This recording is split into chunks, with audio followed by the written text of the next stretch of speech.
May you be damned. I have a warning for you. You'll pay the price for interfering. Because your destiny will be worse than the others. Infinitely worse for you.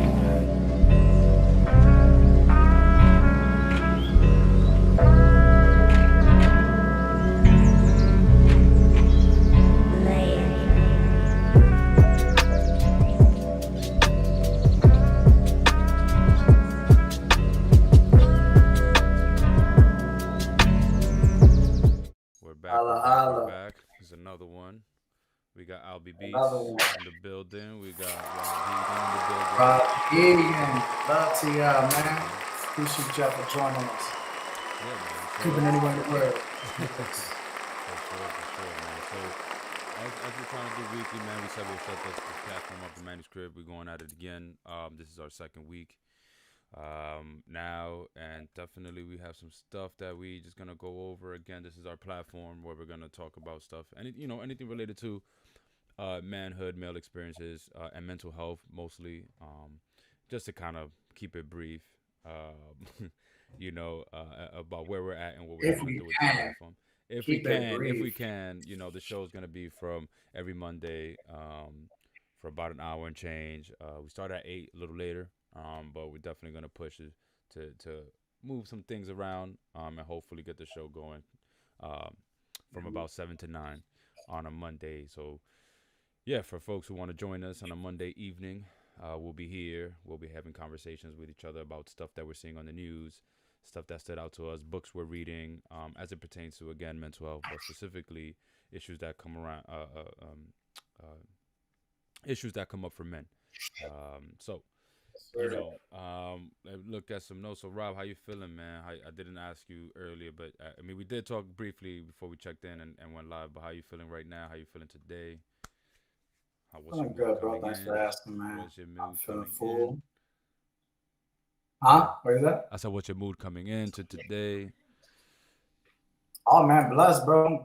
No complaints. No complaints. Honestly, ready, excited. Last week when we did this, it was very filling. It was very filling to the spirit. Felt like a calling, long time answered. You know what I mean? Like been dying to get into it with you. A lot of people who know us personally have been wanting us to do something like this. So it just brought a smile to my face, and it's just been a blessing, man. It's been very filling. I pray that those watching, those men also watching, are finding something where it resonates with them. Because, like you said, we're gonna try to keep it brief. But we got a lot. We got a lot to hit. So this is a marathon, as you know. R.I.P. Myers Asgadum, Nipsey Hussle. Yeah, man. Picking up from some last week, right? We had we went to some conversations. We got into some things. We definitely started giving our thoughts about what we thought manhood looked like in 2024. What does it mean to be a man? We kind of went over that a little bit, and these are conversations we'll likely revisit every so often, because I think it's central to what we're talking about and worth revisiting, as we're also, more importantly, looking to continue to shape and redefine for ourselves and for men around us, like what masculinity and manhood could look like, and of course heading into towards more positive, communal, unifying like direction, something away from the violence, something away from the aggression, definitely away from all the just all the negativity, man, that I think we grew up with and continue to experience, and stuff that confuses us. So I don't know where we want to kick things off, man. We definitely have some things on the docket to talk about. We could start with something I found, because I just looked it up again. I know I told you I had something to show you, and you've probably seen it already, but we could start off with that, or I don't know, man. What you thinking, Rob? What should we do? Should we start off? I'm intrigued. What you found. Oh, okay. What is it? Right. I might not have seen it. I might have not. Yeah. So as I go through, we've been talking about going through social media and stuff that catches our attention as it relates to men's issues, and things that we're gonna bring up. So again, I think for this episode, it's kind of like and for this show tonight, it's kind of like a continuity of like the last discussion we had, continuing to explore manhood and what it means, right? So. Last week we got into the conversation about some of the tragic things that have been going on here in New York City our city. Um, Specifically around like the trains and the metros, right? We talked about like different situations. And so I found a post, right? Well, let me just double check and make sure I'm not blasting this person's name out there. Because one thing I I was love, looking love. at, And as you double check on that, I wanted to retouch and recap on last week. You know, send our love yeah, to yeah, the family of the family Spain, Samaya Spain, I believe. So right, love yeah, and yeah, yeah, yeah. our condolences. That should never be a topic that we stop talking about. As we're here talking about the manuscript, we really want to make sure there's a lot of abuse going on out there. I know men and women are getting abused, but we are here to talk about what we can talk about. We are in this physical body that is man, and we are going to hold men accountable. Yeah, So exactly. love to that family. You know, that was something we talked about last week.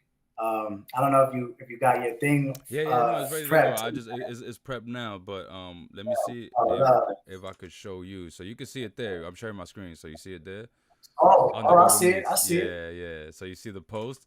I'm gonna put it up right there for the audience to see and catch up. So I was looking at a post by somebody, and of course the post says, you know, you read at the top, it says, "Look at all the men not doing shit." So have you seen this? Does this video look familiar? To be honest, it's the train, and it just it blurs. It looks familiar, but it probably is just familiar from another episode. I would say no right now. All right. So in the video, what you see is a little young, older man. He starts arguing with this young girl right there, who appears to be a Muslim Yes, girl. I walked away. And then if you notice, there's a woman to the far right at the end, and she gets up and immediately addresses him, and she starts getting it into it with him. I wish I don't know. I'm not sure the sound right, so I don't know if you can hear it all, but I mean, I'm seeing the body language. Is it the woman sitting down? now the woman getting up Oh with the no, it's black the hat. woman in the black with the cat who starts Yeah, talking to him. yeah, Okay, yeah, yeah. She's telling him he's like, the you one in the know, blue black. yeah. And She's then he completely forgets the first person he had an Yeah, issue she's with. telling him like, I'm not even a dude, I'm not even a nigga, to be exact. She's like, yo, you're not doing that right now. That's a little girl you're talking to. She said, you're not talking to her though. You're not talking to her though. You're doing all that talking. You're not talking to her though. So she's like approaching him, you know, and you know, um, And like, this man actually did something though. yeah, Why are they saying look, all these men doing nothing? He's trying. It's just they're not doing what they maybe want him to do. When somebody wants us to whip men's ass. They want us to whoop your ass and say, you better stop talking to people like that. Like, it is rough. It is rough.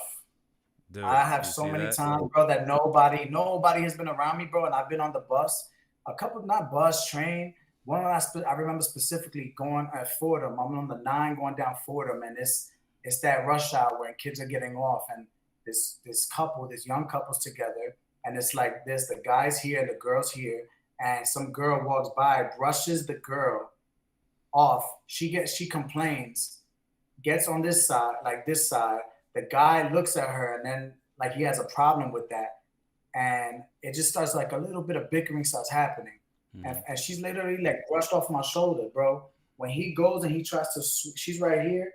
He literally goes to swing after a couple of disrespectful comments back and forth. And I'm thank God that her face is right here, that I'm able to just go like this. I'm able to just go like this so that his swing doesn't go over there. And bro, I can't believe how God protects me, bro, that there was no issue with me. Dad wanted to swing on her, like just because I don't even know. I can't explain the feeling. It's just that the action is just shocked me. Yeah, You know, like women will have issues with each other, and then he's like coming here to be the protector, and he's gonna abuse her. But then as his woman, I don't know how I would see that and not think that he could do the same to me. It's mind-boggling, bro. You know, so even in that instance, I could see it says, look at all the men not doing shit at all. But it's so weird because that one man in the gray suit looking like, you know what I mean, respectfully, bro, all just spirits. And he looked like he came from work and he's small as fuck. You gonna tell me he's not doing nothing? He's right there. You know, it's like, what is he supposed to do? You know, can we just start saying, you know, that's why I want this. I want us to really push accountability for self-awareness and accountability. It's the hardest thing, as we were talking about last week. You know, the hypersexuality is an issue amongst men, and I can take accountability for myself as I was hypersexualized. That not understanding how to even get to that, like to understand and grasp that and be in control of my image that I'm inadvertently doing that to other women. But now seeing that and seeing, you can only, it's interesting. It feels like that's why people believe that you have to suffer, because it's only then once you suffer that you start realizing what you may be doing to others. Yeah. You know, but although I'm at a place where I don't want to, you know, accept that and believe that, Right. I think that, right, once you've experienced something, that you can be honest, open, and transparent. And the transparency is to show in your experience that, you know, like that's helpful. Yeah. You know, it will be helpful. You have to be healed, of course, to be of help. Because I've gotten so many stories, and I still get so many stories today from people telling me about things that happened to them, and it has actually averted them away from what I believe is unity. It divided them to say, so now, you know, I never trust a gay person, or I never go outside at night in a neighborhood, you know, like this, because I just know what's gonna happen. It's like, man, it's tricky. Yeah. And you know, you can't tell people what to do with their pain. You know, you can only, like, what we're doing is just to provide an outlet where, like I said, you speak on it, it resonates. As we be honest and open, perhaps, you know, they can find the comfort to be honest and open. One can only just hope, you know. Yeah, and it's like you said, man. I think what stood out to me when I was watching it, it was like we just had our conversation, right, about like what are we, you know, men stepping up, and like when we see this, and I do.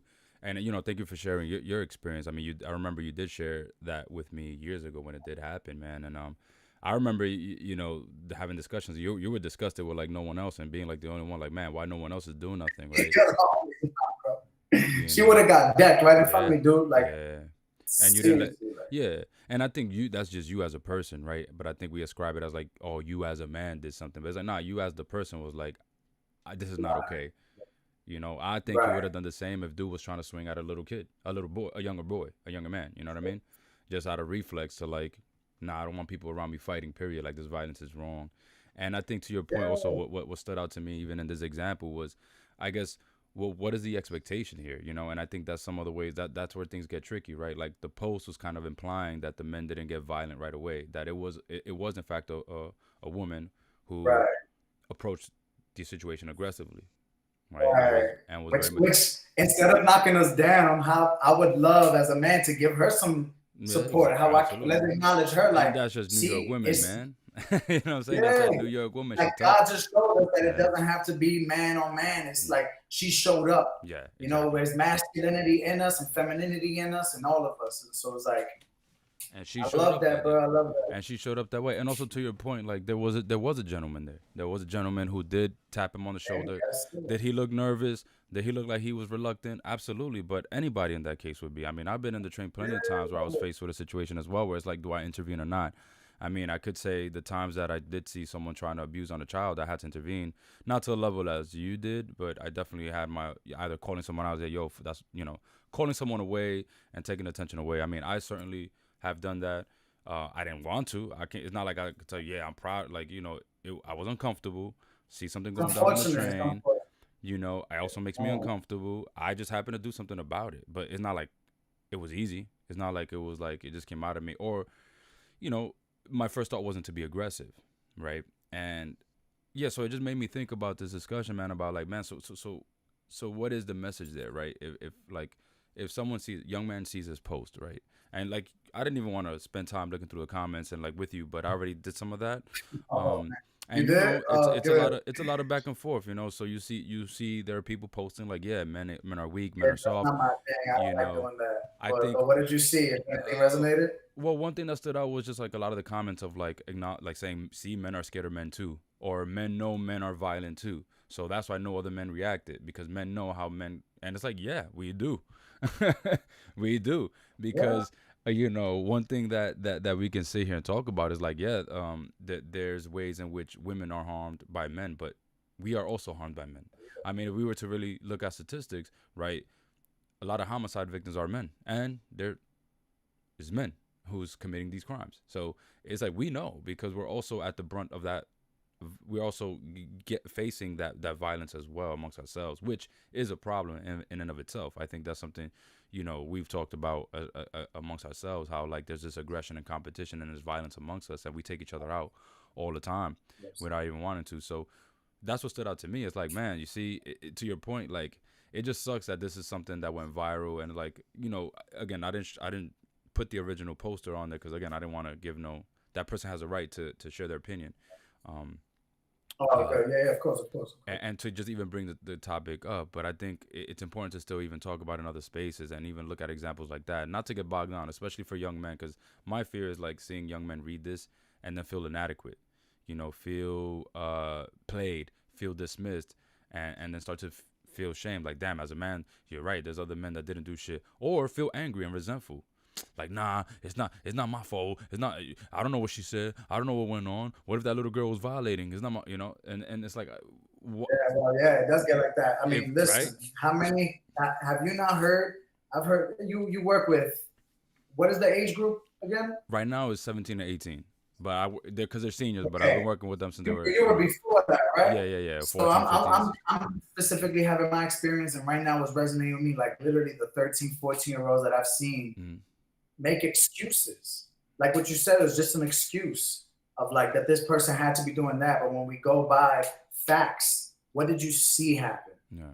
And you can't address what you just saw happen, and you have to make hypotheticals. Yeah, she was probably doing that. Or, bro, you never know, man. Women ain't what you think they are, bro. Women ain't what you think they are, man. They be doing shit too, bro. They be deserving. It's like, what are you saying? Right. Like, you know what? Instead of let's put that away. Let's not talk about this because it sounds like we should talk about your experience and where you got your feelings from, because you're coming from a personal place. Right. It's been a journey into talking about these things because to what I'm hearing in here, it gets confusing.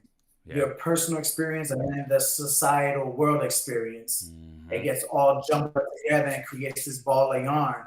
But how do we even create something? You use that yarn string by string. So it's like, all right, I can't even put into this. I can't even get into a worldly experience with you. I got to understand your world first. You know what I mean? Yeah. Oof, it's tough. Yeah. And then to, you know what I mean? Look at the generation that raised us. I know the generation that raised us that comes from us, about the born in the late 50s, 60s. Their late nights are just listening to the news. Yeah. And it's just more and more news and media that you think the news and the media is trying to get you to feel real safe. Yeah. You think they're trying to get you to feel safe? They're trying to inform you, but they're informing you of just the negative thing that occurred. Right. They're not informing you on even how to digest this thing, right? Like there's a way to digest and take the nutrients out. You don't just feed your kid anything, just teaching them how to chew and shit. You gotta teach them how to pick because there's so much they can eat. Yeah. There's so much to take in. That's recent, bro. Yeah, that was a couple of days ago. It seems. Let me try to pull it up exactly to see when this person posted this because it would make more sense. That was March 22nd. That was on a Friday. So. Bro, that literally is the same week of the slaying. It's just yeah. Of stuff we would think that man would. But it's like I think the piece that had me also was just like, again, so what do we expect, right? Because we on one hand we've been raised to be violent, you know, we've been raised that's how we respond. Men show no emotions, right? We're stoic. These are traditional ideals. When we were raised with this, we said that's what it means to be a man, and if you don't act like a man, you must be something else, right? So again, like, what is the post implying? That look at the men not doing shit, so because no one got violent. Already we see some things happening there. We see one agitated dude, and then we see another agitated woman. If a third agitated person comes in the mix, what happens then? You don't know. What if that initial man feels attacked and now he starts swinging on everybody? He came with a softer approach, right? His form of bystander intervention was a softer approach. Was that him saying, he probably telling him, brother, you gotta relax, brother, you gotta relax. And while it didn't work in the moment, right? But who's to say that his presence and just being in like within the, you know, who's to say that didn't even change something within the aggressor, the initial aggressor's like psyche, you know? Yes, bro. Love to that. You see what I'm saying? And love to what you're saying is that in the comment, we dismiss he's the not soft seen. approach, right? He's not, because if you see there's some comments who did highlight this person in gray and was like, yo, but dude did do something, but then. On the flip side of it, I've seen some comments that are like, yeah, but he scared to tap him. You could see how scared he was to tap him, how scared he was to approach him. Bro, you don't want to. It's like they're ignoring the facts of what they know. Maybe they haven't experienced it yet. You don't want to touch an aggravated person. That's like personal boundaries. Like, but love to everyone again, some people believe you have to suffer before you understand how to even stop. Like, you have to go through it before you even, and that has been something that has been, it's so funny how on topic this is, bro, because about like 3 or 4 days ago, I was having a conversation with a loved one about and I'm far removed from it, but it was about how they were about to accept and treat someone that they had an expectation from, but the way that they were going to do it was to leave them, because some people just have to learn that way. And I was like, but is that getting you what you want? Like, if you want them to reach out to you and have a more connection, but because they're not doing that, you're just gonna let them. What if they drift farther, bro? Like, I get it. See, no one came and got me, and then I ended up learning. But I'm not gonna bullshit and not look at the man right now that I'm speaking to across from me and be like, nah, bro, God, it happened to many of us, and see, guard your heart, and you will be with kindred spirits, bro. And I've been having you since 3rd grade, and that's on God. Like, that's a beautiful thing. So, but if you allow yourself to drift more, you're gonna be drowning, and you don't know who else is drowning next to you, and you're just pushing them away and hurting people. Yeah, man. You know, and blessings that our bond never did that. But I know many people where that happened to, bro, and it's unfortunate. And even me, I have friends that I love, and on God, I pray to see them again, because, you know, you live and you learn, man. You live and you learn, and you just open your heart, you keep it open. And that man right there, I find no coincidence that he's wearing gray. For him to stand in the gray area, in the in-between. And to just, you know what I mean? I'm telling you, bro, I be seeing God in too much, man. The symbolism like, in it is amazing. Every day is another day in New York, what others will say, man. Oh, but man, you asked me if that shit looked familiar. I'm like, you know what? It's very nostalgic. I miss the trains. I kind of just miss it. Like, the amount of people. Yeah, I challenge myself when I'm on those trains to not feel, how do you say? I mean, not to feel, because I can't fight the feelings. So I have the feelings, and just to not succumb to the idea of, you know, oh, I'm silly for smiling because they didn't smile back. I'm silly for just in general being a gentleman, being nice to someone who doesn't give it back. But that has taught me for so long what I feel is my purpose here. I cannot reciprocate that which without which I've gotten, because when I really look back, everything that I'm becoming now that people love about me, I didn't get. I had to understand that what I wasn't getting, it's not going to come to me like it would be nice, but I got to form it, and that's okay. You know what I'm saying? You got to be okay with your power and what God has for you here. And, you know what I mean? Some of us are fighting what we're made to become because we wish that we got it first. I've always wanted a mentor. I've always wanted a team. But it wasn't until I became a team, in my opinion, with, like, you know what I'm saying, like loving myself. You are your team with yourself. Yeah. You know, you, yourself, and God. And then you learn how you work with yourself, how you love yourself, how you support yourself, how you talk to yourself. And then you see exactly how you treat the person across from you. A lot of us get into relationships and we're looking for the person to love us more than we love ourselves. And we don't know that that's a very difficult thing. Yeah, man. On that, it's like I figured to bring it to us because, again, we had this conversation. We've been talking about manhood, the nuances, right? Just putting things in a different light, and just to kind of move forward. I think what I was also taking away is, like, man, we just need to do better as a community, man. Like, instead of looking at this as a way to divide ourselves, right? Like, oh, the man did something, didn't do nothing, but the women did. It's like, these are these names and these things, these markers to then divide ourselves when we already live in such a society that's already using identities and markers, and to just find ways to, like, make people pit people against each other. So if you just look at it like, man, we just need to do, because in what world should an adult even just come at a minor or a child in that way on the train? None. It doesn't matter, man, female, she-male, trans, like, right? If you're an adult, like, what does that say that you're coming at a child that way, a minor, and that you can't, even if the minor says something to you crazy or quote unquote disrespectful, that you still come out your face like you're ready to be violent with them, you know? I don't think that kind of behavior and response is a marker of a like well civilized, established society, right? Like that, there's some issues there. If an adult thinks that that's how you can just come out to a child, right? And I'm not saying that children are saints, right? I know. Listen, I work with young teens every day. They're definitely tough to work with, but I don't see like if we're the adults and we're at a place and a privilege of experience of having years on our belts.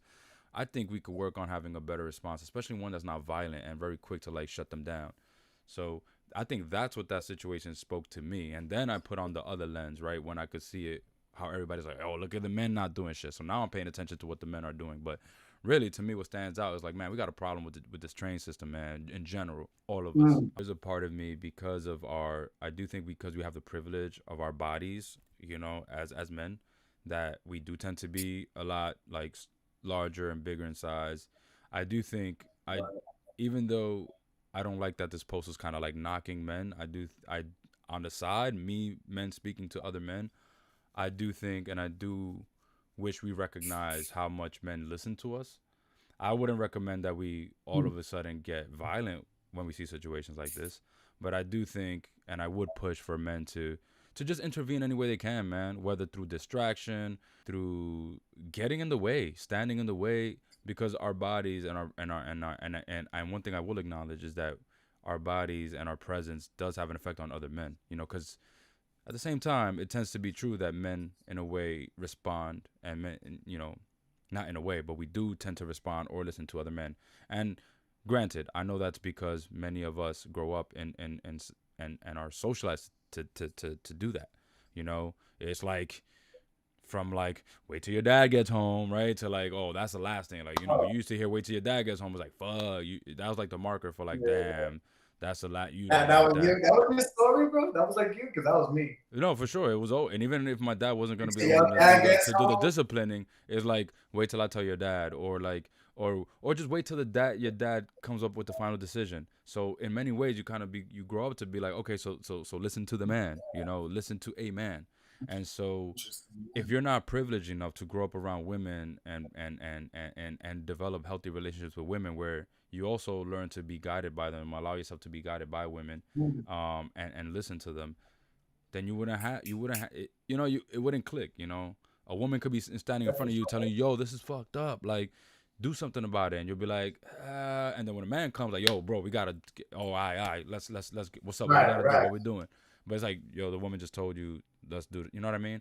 I do think that phenomenon is something that we kind of need to, that we not kind of, I think I would like to see more counter stories of men moving away from that, you know, the same way that like I want us to be able to develop some sort of code, like let's say this train situation where like we kind of give each other the look as men, and it's like, all right, dude, so I'll step in front and like you know, you got my back if, you know, he acts up, and it's like, yeah, I got you, you know, so that we do our part, man, and just creating a more just, a more safer society, especially and safer communities. So really, the push is to start locally, right? We don't have to think already how we're gonna change the world, but if we could just start locally, right where you at, man, in your job, in your office, on your ride home to work, man. If you have these moments, I would want men to not just ignore these things when they go on, man, because I think we also have the privilege that we can do that, you know.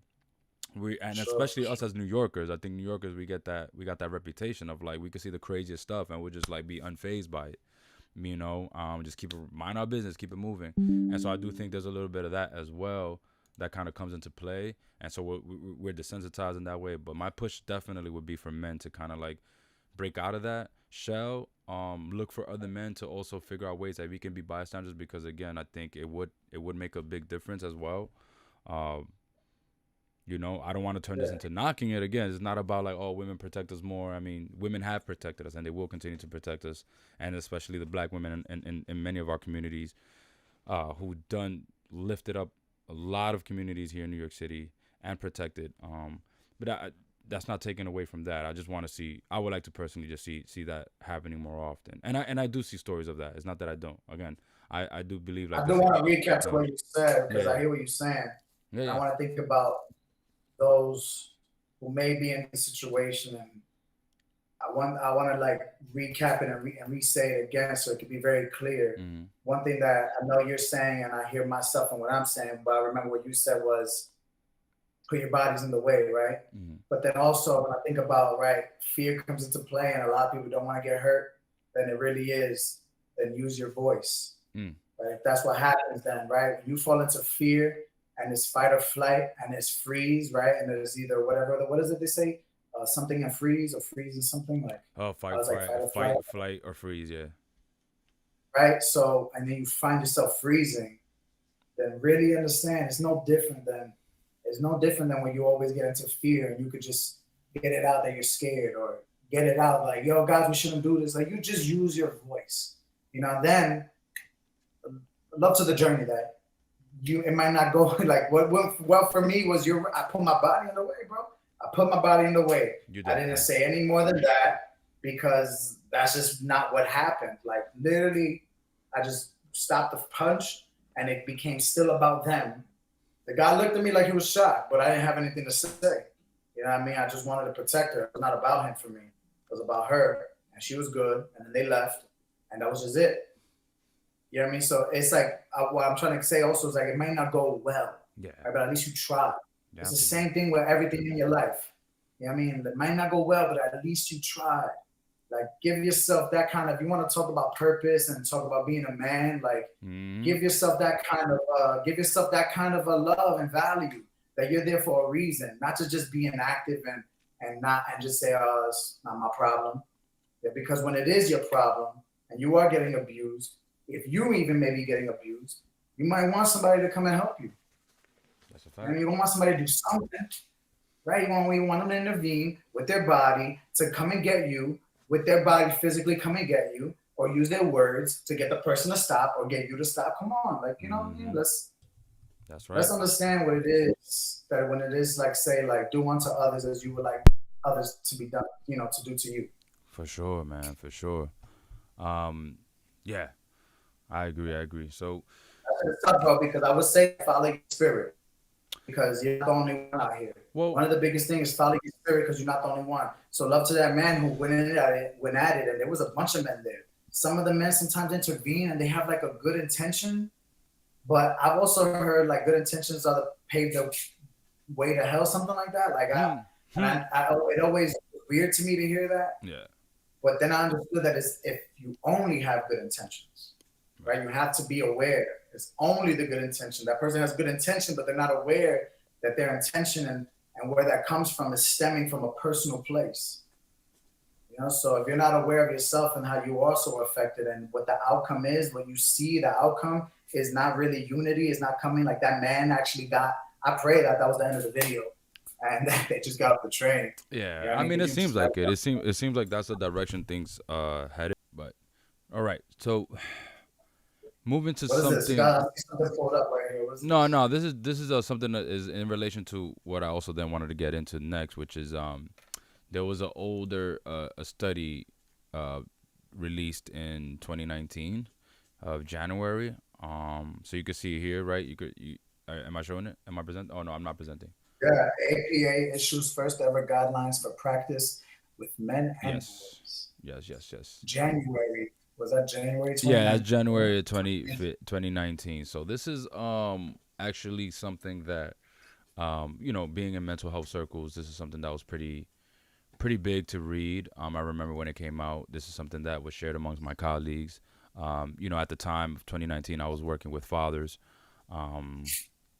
As well, and so this article was big. I mean, I reference it. It's not, you know, the greatest, and I think there's still definitely more to continue to uncover. But I think it's finally, in many ways, it starts to validate like right what our issues actually are, aside from like what we're used to seeing, right? So when I was getting into the space of social work and mental health, and then learning about early on the pandemic, the epidemic of domestic violence.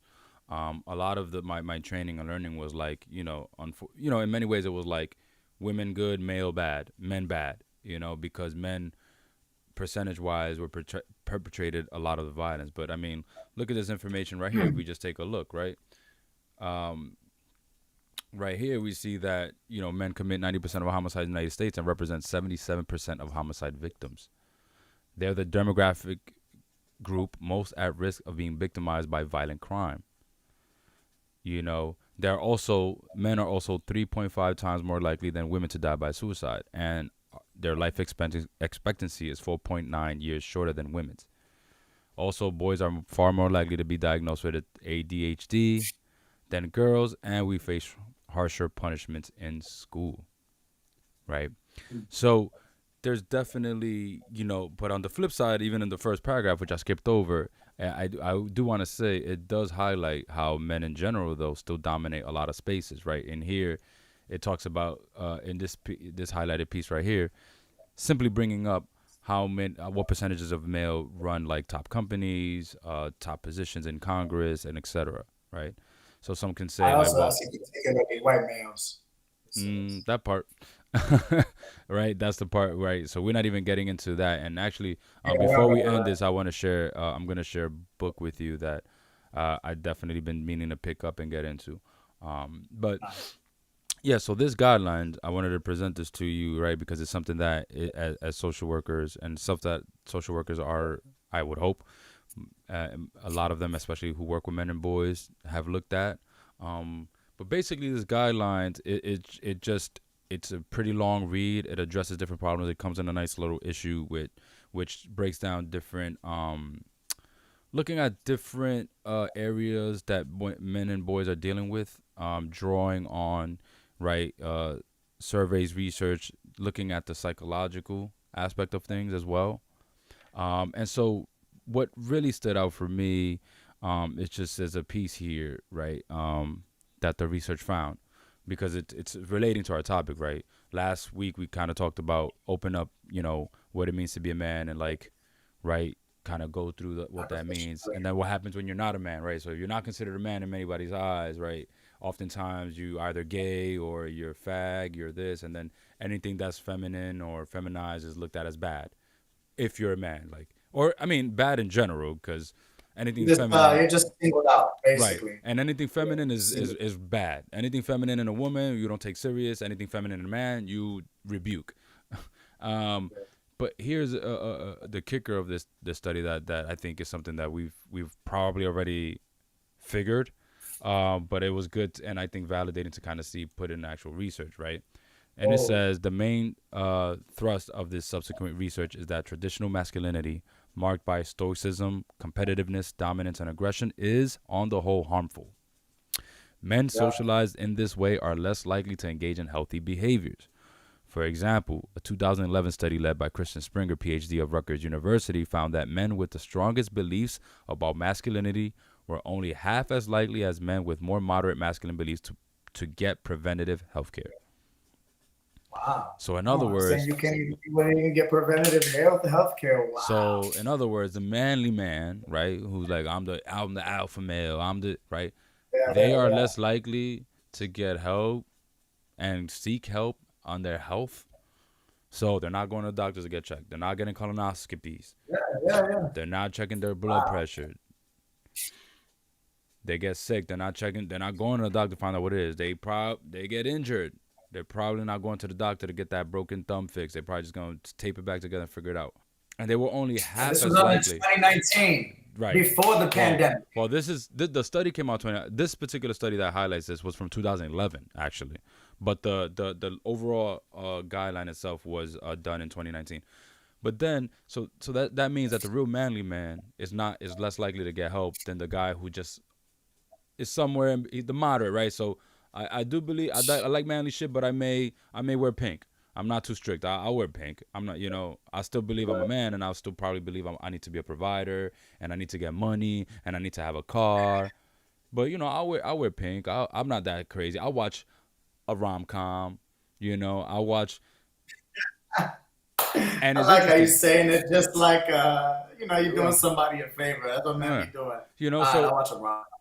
So that's only if you stop talking about her hospital. It's like. Whatever, it's crazy, right? Because the thing that's all it takes. So that was something that stood out to me, because again, we that's what we've been uncovering so far and already starting to get into, right? So I figured Yeah. to bring this up. And again, this study is not like all the way complete. I think there's still, because again, there's more stuff on there that we could even talk about. Because what does this have to, if we add race and culture into the mix, how does this then change, right? And where does it go You from know, there? to that point is very nuanced because again, I'm very big on self-awareness, and before you go ahead and try to, as a man, tackle anyone else, whether physically, mentally, Mm. spiritually tackling them, go at yourself. And when I go do that, even hearing this, and this is new to me, I think to myself, man, I'm not far from this because I have been challenging myself to get checked more Mm-hmm. hospital wise.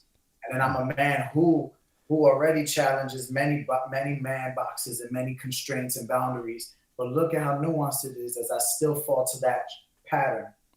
You know what I mean? Mm-hmm. And I wouldn't consider myself a man who, dominance, aggression, stoicism, like Yeah. these are not the things words that come out of my mouth to say masculinity, manhood means to me. Yeah. Competitiveness, it's just like, that's just interesting though, because like, Yeah.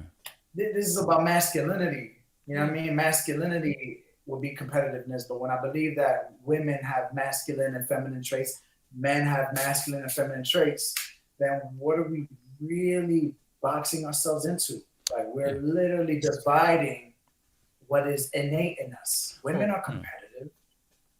Yeah. You know what I mean? Like, when you think of May Flowers is extremely competitive. Love to her. Like, you know what I mean? Like, there's no real limits to competitiveness, but here we are as men making that as if it's a man thing. Yeah, that's the way of the world, right? We think about wars, we thinking about, and I mean, and we think about the ways that competitiveness is praised when a man is competitive, and the way it's shut down when a woman is overly competitive, right? Or she's doing too much, she's manly, she's trying to be a tomboy. Right, Like a woman who's too right. competitive Yeah. is not necessarily celebrated.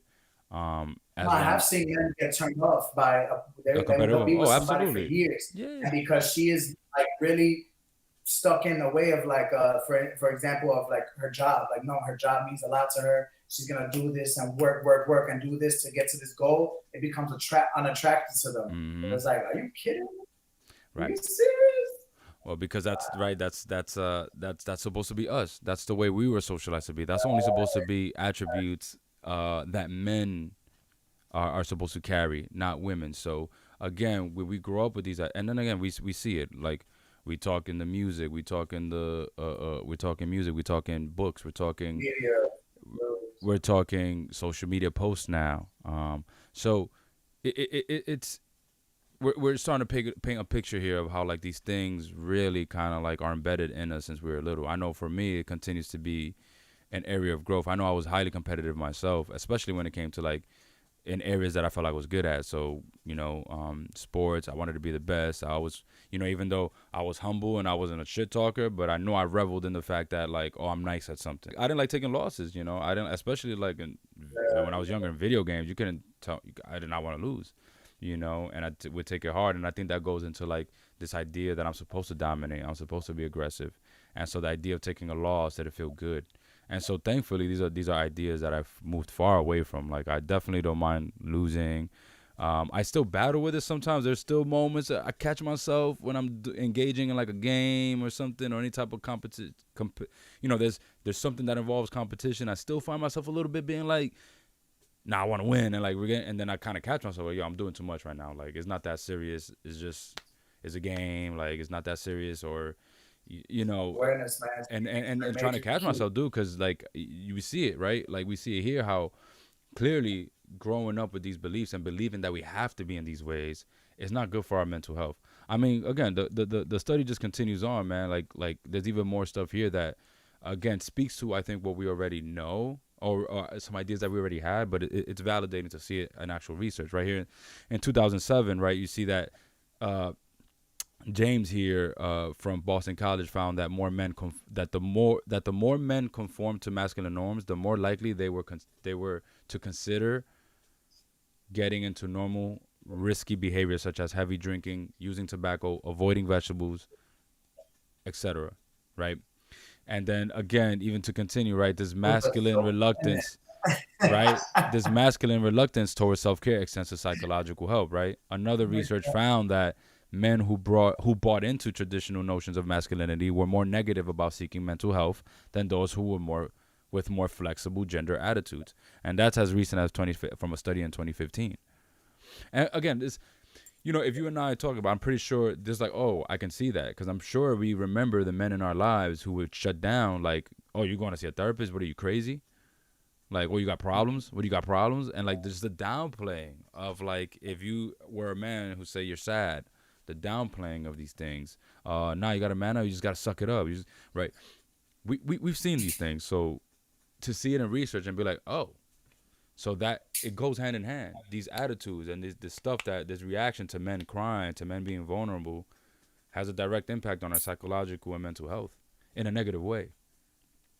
And we see that because the more you are to spew these ideas, the less likely you're going to seek help. Even though what we know about the universal human experience is that we all suffer from we all can suffer from some form of trauma to the brain and mental health issues. And we all can likely use some support and level of help. That is not a gendered thing, right? But yeah, no, see, you don't tease me now, because I gotta stay on man, and my spirit speaks to how this is so much deeper than just us two right here. Mm-hmm. It's so deep, it's so much deeper. Like, I've seen women succumb to the things that they're trying to feed us. I mean, like we take it in. It's manly. It's expected. It's okay. It's not, and it's not okay. Mm-hmm. But it will be understood. And I'm like, no, what are you talking about? Like, get that out of your head. What you think you're about to try to understand. That is not what's to be understood. Like, get out of your body, out of your flesh, tap into your spirit, and know when these things are happening, how uncomfortable you feel, how bad afterward you feel, and how it is not okay. It is not okay. And it is okay for a man to be very feminine. You go ahead and be as feminine as you want. You know what I'm saying? That doesn't even make you gay. And don't let people make you, you know what I'm saying? To be gay is a real choice. You got to talk, you know what I'm saying? What are you going to do to be gay? I ain't even going to tell you, because I'm not going to get into hypersexuality, but there's an act that you have to do, right? It's not that you wear pink that you gay. It's not that you talk like this and you gay because maybe you have a little lisp and that's not how you talk. That doesn't make me gay just because I talk like this, or because my mannerisms are like this, I'm gay. No, bro, there's an act to be done. Yeah, and there's more. Yeah. You get okay. Let's keep it real. Like, we blurring the lines, or even on ourselves. Like you, and even if you did, like, how about you inquire? One of the things that plagued me for so many years being in the Bronx is you don't inquire enough. Yeah. It's like, mind your business. You know what I mean? Like, the nerve of this, yo, bro, you falta respeto, like, que vergüenza, like, mira, like, why would he gonna come and ask me this question? Like, what right does he have to know? I'm sorry, I just didn't want to assume. You know what I mean? That's the energy. Mm-hmm. And it's like, again, so it's so much deeper, because even when I say that, I keep going back before I got to even here to have these words, love and fear was coming to me. Love and fear, love and fear. And if you can't step into what I'm saying with love, then you walk away from it with fear. And so I understand what we have to tackle within ourselves is the fear that we are carrying. You know what I'm saying? Let it go.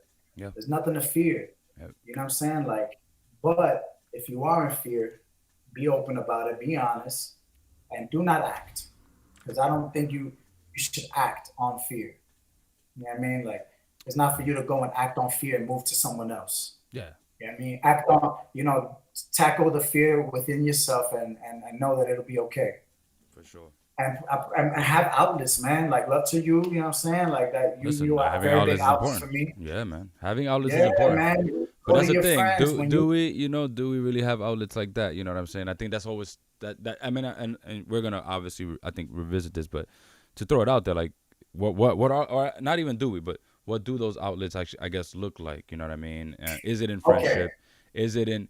Is it just in friendship and support networks? Because and thinking about men specifically, right? Like, if they need an outlet, if they need something if they need a place where they're gonna tackle these ideas, tackle these have these questions, right? Have these curiosities, and then Where Change can these habits. right, where can they go to where they can talk about these things, and the consequences for maybe like saying the wrong thing or something that everyone doesn't agree with is not met with violence or aggression.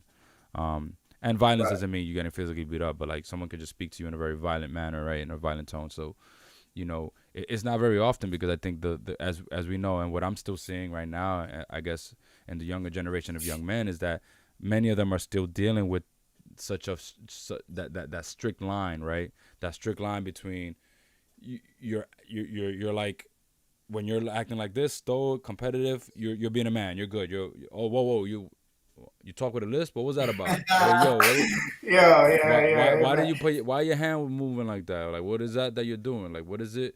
And then it's like that strict line, and boys still hold that line really tough. You know what I mean? Like, it's very few things boys could kind of play around with. I've seen, in public, that then it won't be met with like a negative reaction. Because again, on the side though, I have seen, thankfully, when young men have gotten together in a more safer, vulnerable space, they are able to do things and say things that are vulnerable, that they're just kind of thinking about and expressing without being judged by other young men, right? Or other young men shutting them down. But yeah, and just one thing I'll say about even the perception, right? Like how we even look at that our sexuality, right? And already, like, as a man, if you're doing things that step outside what we're used to and what's considered the norm, right, of what it means to be a man, so these traditional ideas of like being stoic, competitive, if you do that, and if you are maybe softer, you're kinder, right, this assumption that you're gay. But then again, it's also to even say, like, our relationship with that as men, right, gay is seen as bad,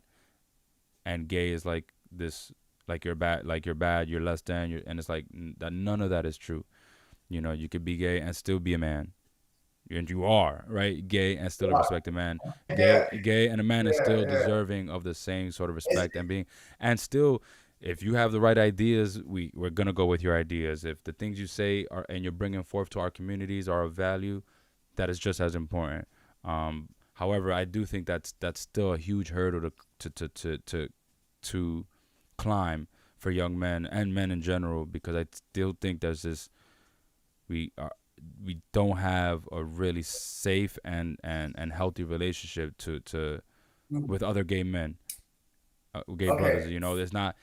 And what I mean safe is like, it don't mean that we have to I like wanna them. be on Yeah, that. yeah, No, yeah. continue. No, just kind of like addressing that real quick, since we were already on that. Just kind of Yeah. naming like right, this idea that gay is bad still, and unfortunately that's something that I still see. So one of the ways that I kind of like try to or I try to counter that, and I think a lot of the men around me who are also very flexible, in their gender, in their thinking of gender, is that we have gay friends. You know what I mean? We normalize having people around us who are gay. We normalize being actual friends with gay men, and not only like being like just being colleagues, but like people who we confide in, people who we talk to, people who we want to hang out with, right? I think that, and then or showing up in professional spaces, right?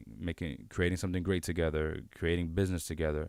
I think seeing that on a smaller scale is going to be important, right? Because I know how other guys can see how, like, if you're a big movie star, your hairstylist might be a gay man, and like that's the acceptable thing, like that I'm okay. So I think most guys understand. Okay, I can see you have a gay hairstylist, or like a gay man who helps you pick your outfits. Like It's these balance though, bro. Cause you see how that they difficult it would be understand. for a straight man to want to have that passion and Yeah, do hair.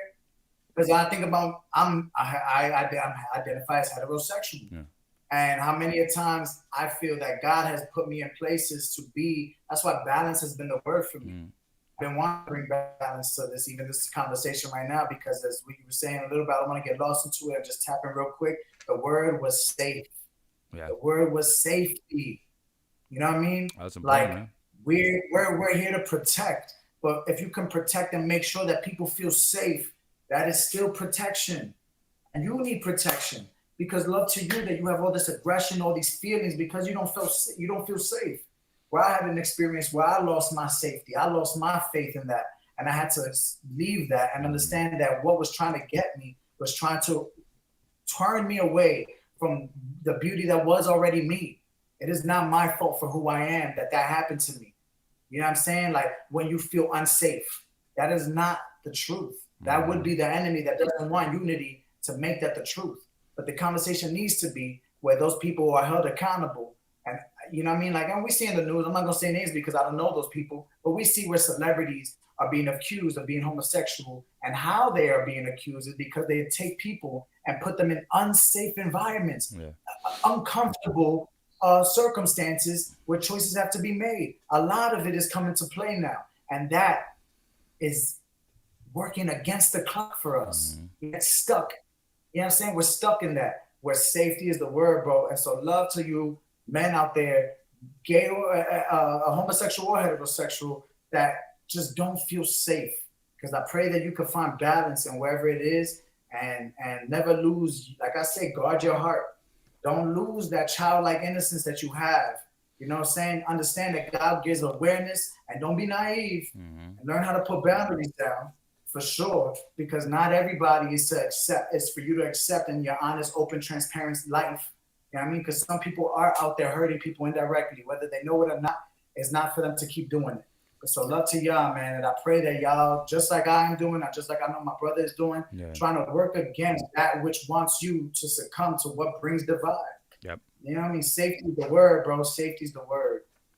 No, yeah, man. Safety is important, man. Because again, I think that I see it all the time, and it's not safe for a lot of men, man. It's not. I think, you know, emotionally safe. It's not emotionally safe, I would say, to experiment, try these things. I do to kind of like go back and kind of wrap this up. I see you. I don't know if you noticed. I scrolled down to the end of the guideline, which I could send it to you if you really want. If you want to look at it thoroughly. I mean, there's definitely a lot of information here that I think is definitely really necessary. And just important, I think, to be familiar with as both of us, you know, exploring this work. I put it over on the chat, just so you can see. Just gonna be very the Google Meet chat. Wait, real quick. When we cut this off, I can still access that, right? Yeah. Oh well, I just gotta keep I got it. Yeah, I gotta keep the Google Meet doc open. You're good. I got it on a tag. Gotcha. Well, yeah. So just to kind of like, you know, like for a more positive, I do think that the where the guidelines do end is like envisioning what are some things we can do, right, and why this is important. So I do want to highlight the piece here at the end, right? Specifically this paragraph, right? Because one of the things that I think is important to start to recognize is how much more of the same we are. And I think once we even have that, and when I say we, men and women, and that gender is on a spectrum, is not a binary, it's not just man, woman, but that science has also, which is another conversation, but that science found that there's actually many variations of gender based on chromosomes and DNA. So it's expanding. That's why we see people with different ways of acting, different behaviors, etc. But this last paragraph here tackles just that, right? It says, indeed, when researchers strip away, you know, stereotypes and expectation, there isn't much difference in the basic behaviors of men and women.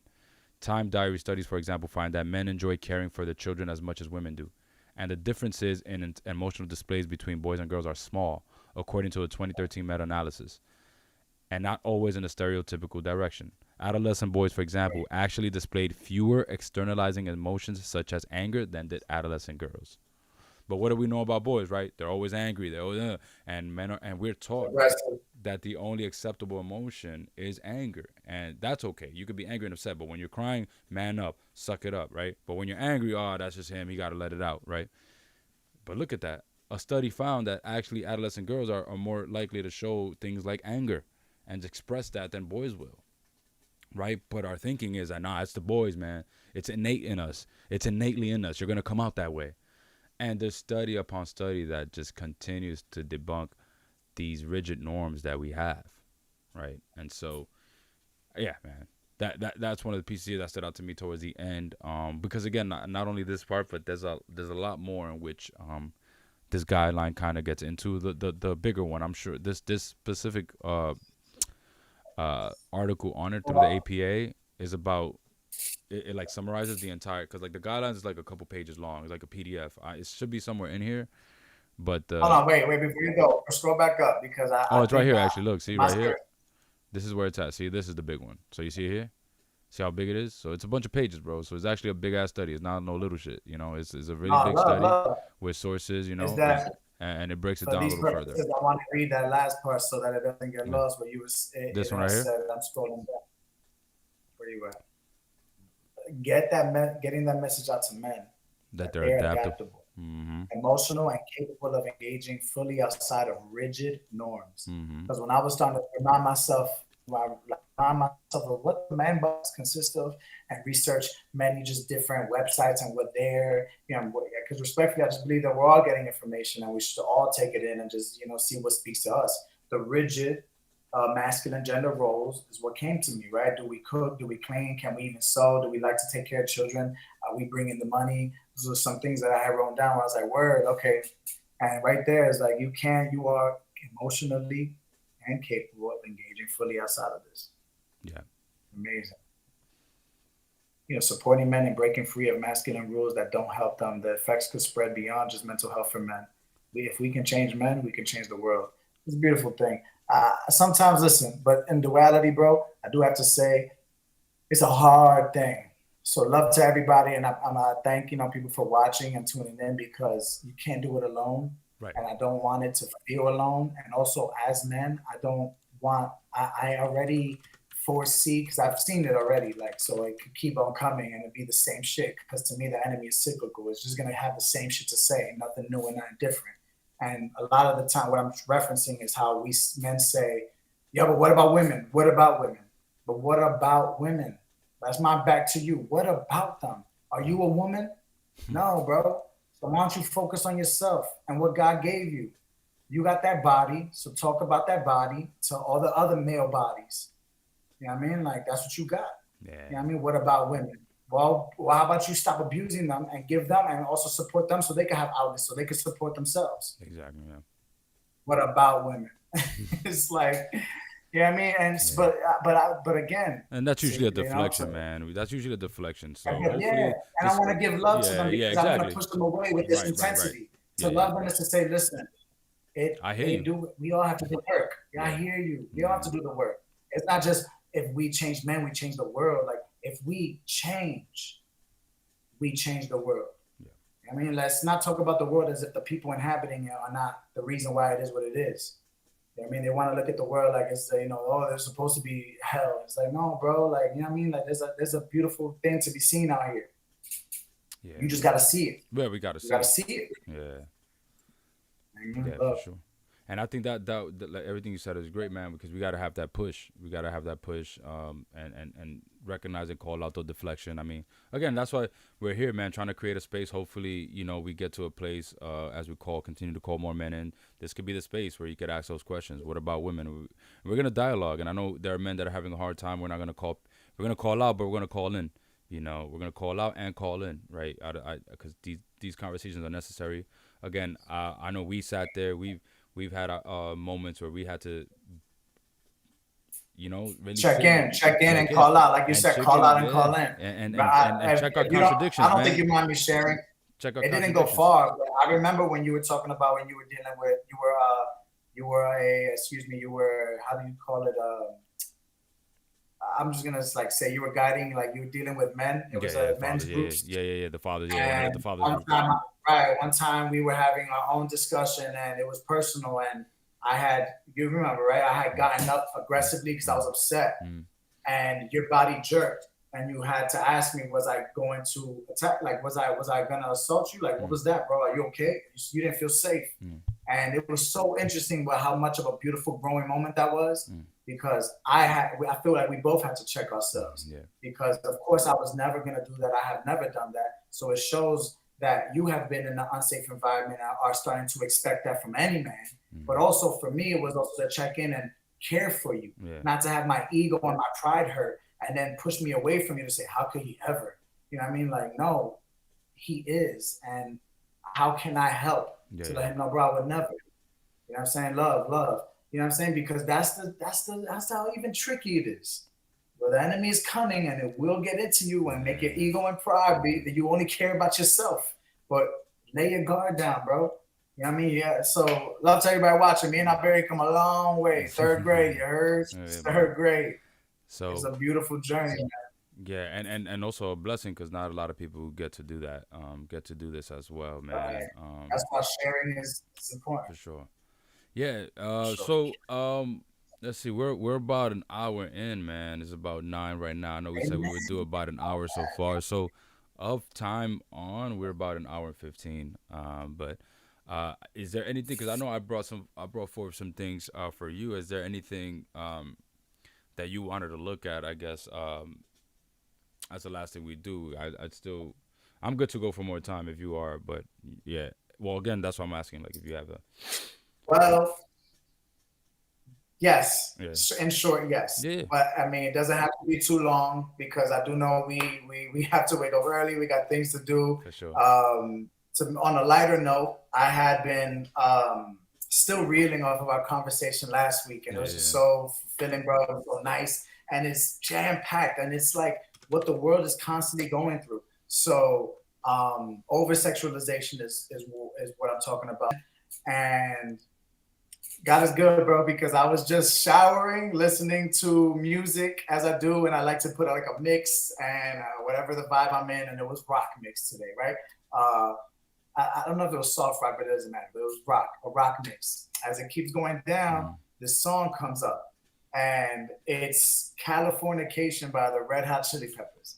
And immediately I remember the moment that I heard this song, and I'm watching it on MTV. Shout out to MTV. I don't know if it's back or anything, but you know what I'm saying? We had our music videos on there, and it was just dope. It was just dope. So Californication by the Red Hot Chili Peppers. When I played that song, you know the video, yes. Yeah. You could show the people. It was like a video game. It was so cool, man. And it was interesting because it came out in 90. Like we were like maybe 11. Probably, I want to say. I'm looking at it and I see it released at 1999. Okay. So imagine that, right? So we're like 11, right? Going on that age. And then it continues because these things were popular songs. They even play now. And these sexual experiences were coming to me. Whether, you know what I mean, I'm bringing them or they're forced. So definitely the experience among this world was taking me in. You know what I mean? So whether or not as a parent you like to admit it, you know what I mean? You gotta know that it is for you to be ready for you when your kid is ready, when it's happening. Like I understand, like a lot of parents be like, no, there is an age. And I agree. I completely agree. However, if you're not with your child 24/7 and you're gonna give them some freedom into the world, God bless you, man. I hope that you're ready because the world is coming. The world will hit you like a ton of bricks, and all you can do is love your child and be ready for them with them.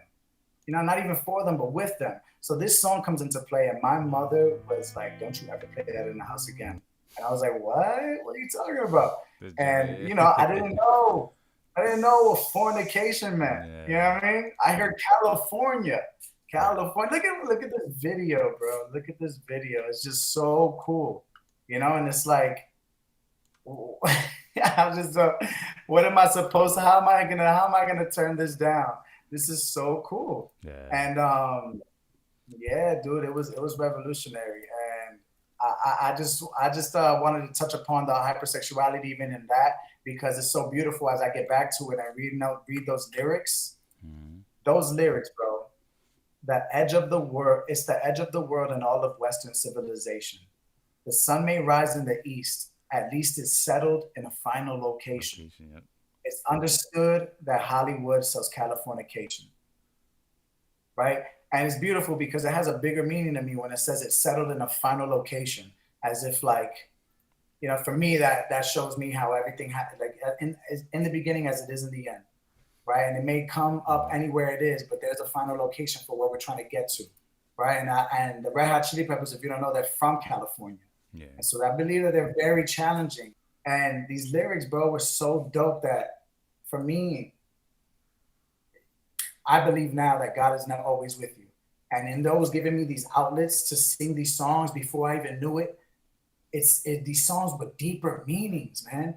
that I could remember it and then have a different value for it when I get into it. That it's not just fornication. That like the fear that of where we only allow ourselves to understand, that's holding us back. Because if my mother didn't have the fear of what fornication meant, she could have a conversation with me, and then we can read the lyrics and understand how deeper it is. That this man is actually calling out what his state is doing, right? Space may be the final frontier, but it's made in a Hollywood basement. You woof, come on, that's a bar and a half, man. Pay your surgeon very well to break the spell of aging. Celebrity skin, is this your chin? Or is that the war you're waging? Oof. Oof. I was like, that's fire. Firstborn unicorn, hardcore soft porn. It's like, oh man, space may be the final frontier, but it's made in a Hollywood basement. It's like, yo, man. And then it's so funny how my mother was just stuck on face value. But love to her, she's grown since then. But beyond talking about her, I would love to just, talk to the parents who are, it's a challenge and we're in a cycle that we should learn. And we never stop having to go through these things to teach the youth these lessons that are coming for them. You know what I mean? And the biggest thing to me is to say, it's not about something coming for you, like grabbing at you. Understand that it can come for you and lead you, right? It may feel like it's grabbing at you, but why don't you be the one to remind them of the calmness of it all, that after the storm, there's a calm. Right. It's not the calm before the storm. You see how we look at things? Yeah. It is both ends. Both ends, yeah. So, oh man, I wanted to tap into that. Love to that moment that's happening right now where maybe we could tap into music at the very end and let music play a little bit, leave the information up there. Oh, for sure. I mean, we got music ourselves. We produce some stuff, so we definitely got some stuff we're gonna be able to play for folks and play out. For sure. Yeah, man. I remember listening to the song as well. I had no idea what it meant, as you could imagine, just like you. My mom though didn't speak English, so if I was to play that song, she didn't really understand what it was saying. So she would just let me rock off the strength that she didn't even know what the hell they were saying. But I'm sure if she did know what they were saying, she probably would have the same reaction. I think. How do you even say that in Spanish? Californication, like. I don't even know how to say fornicate in Spanish. California singando California. Cali singando. Yeah, I used to say that, bro. Listen, there's one lyric that I want to tell you that's so beautiful. Right. Like, I don't know. This lyric in the last verse, bro. Destruction leads to a very rough road. I want to talk, because this is deep. I want to talk about when we talk about men and their physicality and how they can really be the pillar to be something safe. It's not that you destroy, you create. We all create, for right? Sure. But in this verse, this bar, destruction leads to a very rough road. Yeah. But it also breeds creation. Yeah, that's deep. I mean, when you read out the lyrics, it's always good to even revisit songs like that because, I did have a chance to hear the song again as an adult and get into it differently. But even like the breakdown and hearing you read it is always fascinating to see. I mean, I haven't looked at Red Hot and see what the front man is, if Lee or the folks talked about and what they would say about that song. I'm pretty sure that there's a breakdown, but I think to your point of like what the even song was just getting into, or just like that experience you had as a child where it's like sex bad, sex bad, don't talk about it, you know what I'm saying? We're not talking about sex, but yet to your point last week as well, how at the same time as men we are hypersexualized, right? We're expected to want sex, we're expected to know about sex, we're expected to go after it, and yet in many spaces as a young man it's like don't talk about it, you're not allowed to explore it. Don't talk about masturbation. Don't stop it. Cut all that off. So what are we really expecting? Right, and like even in the song, right? Tidal waves is not stopping this. Right, it's not tidal waves. Even tidal waves, you can't stop us feeling. You can't stop the sensation that we're gonna have as human, right? This human experience, and so to see how for you it was like shutting down as a kid, and then kind of like, oh wow, what is that supposed to mean? Sex bad, and it already starts to set us up for like this. Okay, we're not supposed to necessarily address it. We're not supposed to play with this stuff too much. So then we don't have to ask questions, right? Back to your curiosity. We're not supposed to ask questions too much. So then where does that leave us, right? If we're hypersexualized, right? Stuck. And that's why we force. And a lot of times I do think that's where we end up making mistakes too as well and harming other people, right? We force ourselves. It's like, okay, we're supposed to want this. So, we're told we're supposed to want this. So we go for it. And it's like, not understanding that there's a process, that there is a conversation that there's a conversation about boundaries, and there's a lot more nuance that goes into it. Um, that then we just experiment and we learn by experimenting versus like, can we be guided to learn these things so that we can try it out in a safer way from the beginning, right? Why when why do I have to try and experiment to still fail when I could just be guided? And at least if I'm trying with the right tools, right? Maybe I don't use the tools correctly, but you're giving me the right tools. You've given me the right tools. You've armed me with information about my body as a male, as a man, what I'm supposed to do with my body, how I also have my boundaries when it comes to my body, right? How I am able to say when I want something, I don't want something, when I'm comfortable with something, when I'm not comfortable with something, and then letting others know that it's okay too, right? Yeah, man, that's Yeah. Oh another man. piece of an important piece of the puzzle that also needs to be inserted. And I think generation of young men could benefit from hearing. Just I have a having question for you, yeah. personal one. Did your parents give you the talk? No, bro, definitely. I mean, my dad, in some aspects, I think I would say we've had Same. some conversations. I can't say we had a discussion really, because a discussion I think would imply that there's, I'm going back and forth. I'm What they asking call questions. birds and the bees. They sit the girls down and talk about the birds and the Not bees. really. It was more of which unfortunately a lot of young men also have, is just a protection piece. Just make sure you protect yourself. Make sure you use a condom. But it's like, dogs, how do you use a condom? Like, Yeah, what do you mean? Make sure you use a what's condom. it condom for? Yeah, you Condom know for what I mean. what? But I do What is that? wonder. I never asked my mom though if in her eyes though she kind of just prayed that I was also getting these lessons elsewhere. I mean, she did know I was in, after school Talk about those programs. prayers, bro. You know, Yes, sir. so I don't Your know. mom's faith is strong. Yeah. Yeah, so I don't know if she also. I mean, I can ask her now that we're actually on this. I never really did, but What's up? because I'm also at a place Talk where it's about like, that episode 3. We'll write that down. Talk about episode 3. yeah, the parent, but yeah, we didn't, and I guess talking to parents, I can see now it's just tough, man. I work with parents now of young boys, and they're well-meaning parents, but I've sat in on sessions, with parents and their kids and their male, their sons, and I can see how they, when I talk to them separately, they're like so ready to have conversations with them. Then when they get in front of their sons and in front of me and their sons, it's like some things it just becomes uncomfortable, and I can I mean I can see it though too, because I've not the same, but I mean, you have nephews and I have a niece. I haven't actually had really a conversation with my niece about sex yet, and I think she's way old enough to have those conversations too. But I myself got to be honest that when I've thought about it, I'm a little uncomfortable. I'm like, dude, I don't really want to talk about but but it's like it's something I didn't get, and I know you have you have an older nephew who's, what I mean. Oh yeah, he's yeah. He's experienced, but that conversation came and goes, came and went. He's experienced. But yeah, man, we didn't have that conversation, and I think I mean, to my nephew coming up. He's 11. It's coming up, yeah. Another one. He's a teen soon, man. So he's gonna hit that puberty age where definitely those thoughts are gonna come, hormones, those hormones and stuff like that. You know what I mean? So but to your point, I hope that this, if anything, is just reminding you, bro, that it's possible, and to give yourself the gift that you and I didn't have a chance to get, right? We just had short conversations. Yeah. Don't bring a girl pregnant and like just wrap up, but like, okay, and just, if that's the extent of the conversation. It wasn't even if there were spurts of like consent conversations, like, make sure you respect the woman, make sure you don't OD, don't do too much with a woman, make sure you feel comfortable, never force yourself on a woman, right? So those tidbits were thrown out, like I think my mom and my dad definitely make sure to, like, whenever they could, I remember there would be little tidbits, a little information of like spurts of like, don't force yourself on a woman. A man that forces himself on a woman that's never a good thing, and so okay. And I love to that. So that's like, but it's like, yeah. How do you negotiate? Love to that, and I just want to say that it's so evident of what we were saying earlier, where it comes from, the men are bad, right? Because it's coming from a place of like, don't do this bad thing, but it's like, but then but I want to do it. Like I want to be with them, and like, wait, how do I ask them if they want that too? Like, you're just telling me what not to do. Yeah.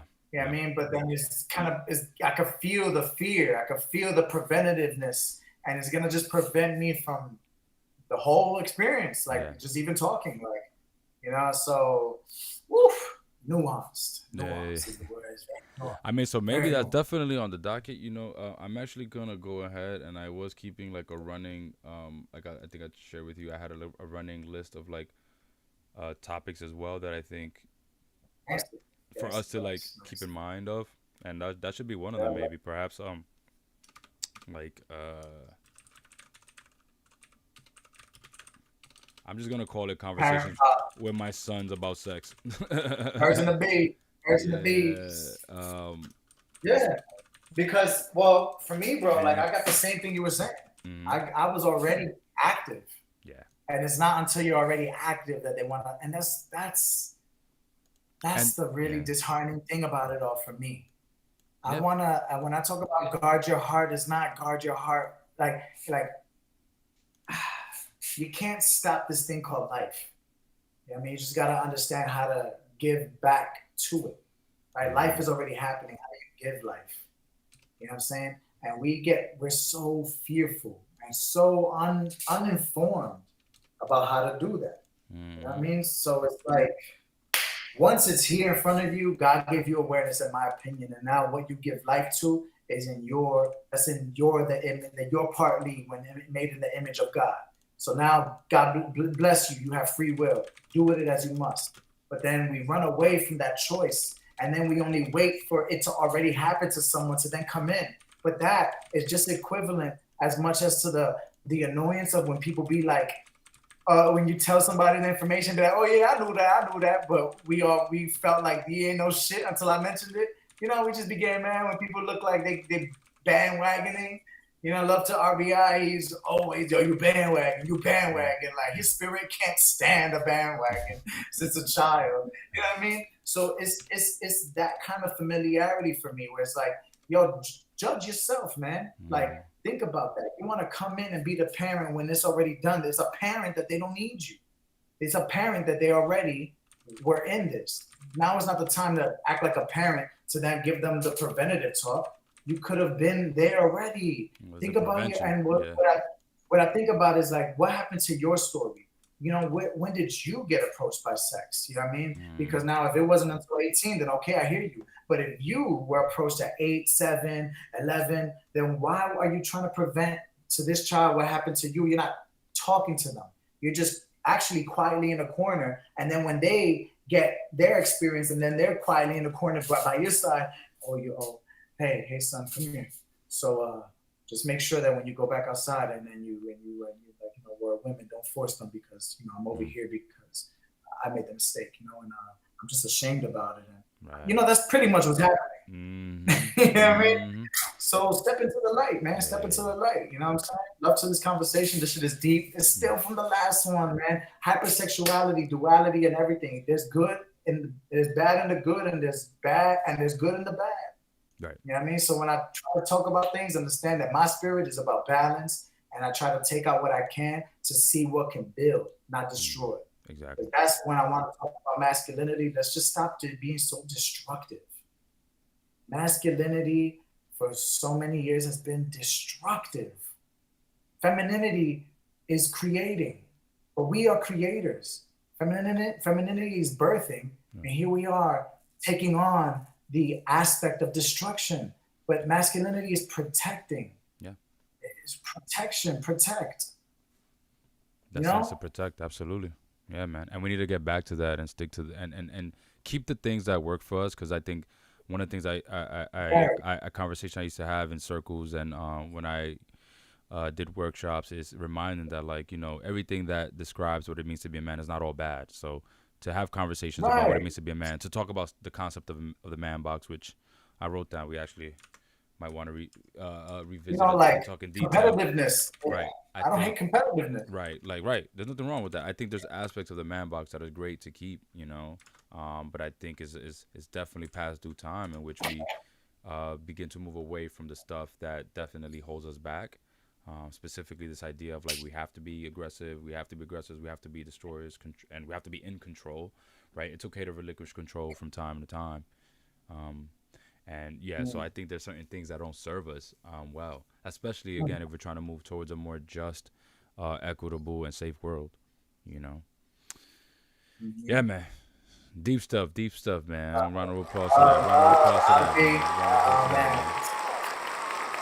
I just want to tell people, man, I'm living in North Carolina now. My brother is in the Bronx, New Yes, York, and this is just a blessing. I can't believe we started this, and we've been having this touch for so many years. But I'm so grateful, bro. I'm so grateful to have you for sure, in my man. life, Likewise, and man.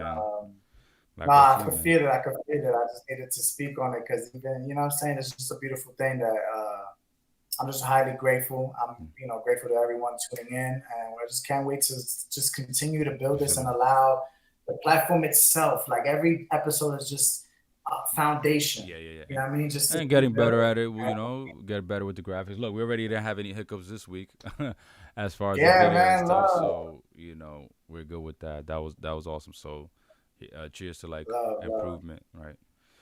All right, man. So Yeah, that was good conversations. We could end here. Well, love. and here just send our goodbyes to the stream. We could stay on the Google Meet chat to debrief.